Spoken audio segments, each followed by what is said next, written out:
Physics class 12 topic is Gauss law continued.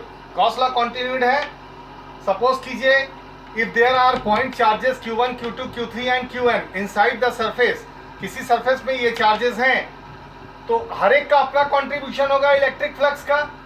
उस surface पे हर charges का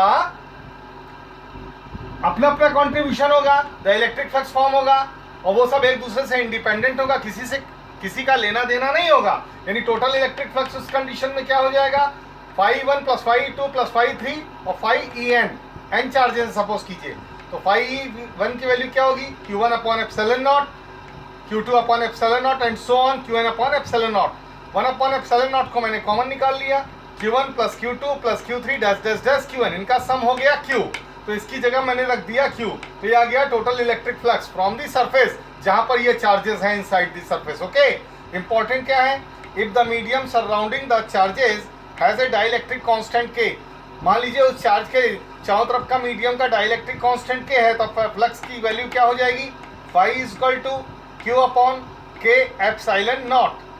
K की वैल्यू K क्या है, डाइलेक्ट्रिक कांस्टेंट है, उसको ε0 भी बोलते हैं, रिलेटिव परमिएबिलिटी। ओके, और ये दोनों मिलकर के क्या बनाते हैं, एप्सिलॉन। तो वेयर K = ε/ε0। केस नंबर 2, मान लीजिए if there is no net charge within the close surface, तो क्या होगा, जब कोई चार्ज ही नहीं है सरफेस में तो Q 0 हो जाएगा, और जब Q 0 हो जाएगा तो इलेक्ट्रिक फ्लक्स का कंट्रीब्यूशन क्या होगा, 0 आ जाएगा। Come to the page number 2, deduction of Coulomb's law from Gauss's theorem. Gauss theorem से कूलम्स लॉ को डिडक्ट करना। मान लीजिए कि एक पॉजिटिव पॉइंट चार्ज Q है, ओके, और हम ये कि एक स्फीयर इमेजिन करते हैं R रेडियस का, और ये मैंने इस जो सरफेस इमेजिन किया जाता है उसको गॉसियन सरफेस बोलते हैं, और ये एक एरिया एलिमेंट हो गया ds, और इससे इसका रेडियस R है तो इसी रेडियस के अलोंग मैंने निकाल the electric field. r cap इसके डायरेक्शन को बता रहा है, ये एरिया वेक्टर है ds, एरिया एलिमेंट है तुम्हारा ds, तो एरिया वेक्टर कितना हुआ, ds वेक्टर, n कैप उसका डायरेक्शन हुआ। तो हम इस चार्ज के कारण कितना इलेक्ट्रिक फ्लक्स फॉर्म हो रहा है, तो अब ध्यान दीजिए यहाँ पर इलेक्ट्रिक फील्ड और ये जो वेक्टर है एरिया वेक्टर, इन दोनों के बीच का एंगल कितना है, 0 डिग्री है, ये मैंने लिखा, नोट डाउन कर लीजिएगा। Now according to Gauss's theorem, surface integral of close surface EdS = Q/ε0, ये तो गॉस थ्योरम ही है। तो ये सरफेस है, इसका सरफेस एरिया क्या होगा बच्चों, 4πr²।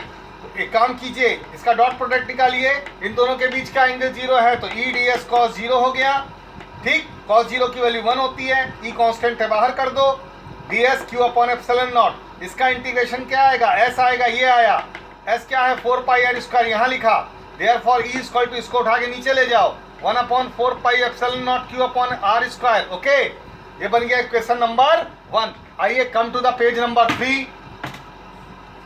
If another point charge, मान लीजिए उस स्फेरिकल सरफेस जो आपने माना है उस पर एक Q0 चार्ज रख दिया जाए तो उस पर वही इलेक्ट्रिक फील्ड के कारण क्या लगेगा, फोर्स लगेगा, F = Q0 × E। ये आपने अभी क्वेश्चन नंबर 1 में निकाला था।